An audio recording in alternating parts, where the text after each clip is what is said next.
And someone has to say, you won't like everything that has to be done to fix this country, like Social Security.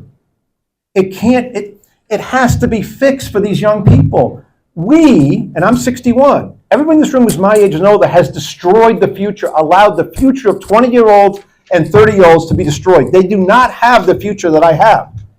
They're not going to have the future of little Steve Laffey. They don't have a good public school. Think of the person 30 who's making 50 grand. They take $6,000 in total out of Social Security, and they know they're not going to get it. They know it. When I made this movie, Fixing America, it's not in the scenes, but we asked a lot of people about Social Security. That was 11 years ago. And they knew they weren't getting it then. They have financial planners when they make 100 grand at 40 that don't put Social Security into their future retirement plans. How can that be? That's our country. We stole all this from our children. My plan fixes it, modernizes it, makes it stronger. People who are retired get what they're supposed to get. People who are 20 go into a brand new system that's invested in a worldwide basket of stocks, bonds with no Charles Schwab taking the money out. No, you can never get the money out. And believe me, I'm 61, I could get it next year. My check would be 5 times greater. Your check, Jimmy, would be 5 times greater if we had done it 40 years ago. I wrote a paper about it in 1983.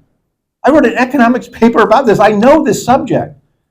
And I just don't go and get like a little soundbite. I go find Larry Kotlikoff at Boston University, the world expert in Social Security, and I take his plan.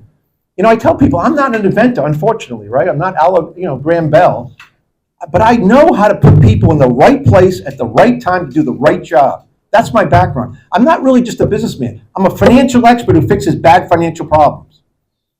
And I only left this state when I decided people didn't want to fix it. And it bothers me to come back every time to see the states continue to crumble like the roads. It bothers me that we haven't hit a crisis point where enough people all right, let Laffey handle it. That's what happened. All right, let Laffey handle it. Like, we've had enough. Borrowing 3-month money at tax equivalent rates of 15%. So if you don't think it's happening to America now, you're wrong. I am right. I have been right about everything I've said that's about to happen in the future, whether it's the movie, my quotes, China, and the debt. Thank you. Hey, Dave. Yeah. And I'm right about what's happening now. And I think there's an opportunity to at least change the nature of the debate. If I can get into these debates, and you've seen me debate, and nobody wants to debate me. If I can get into these debates, we can change the conversation.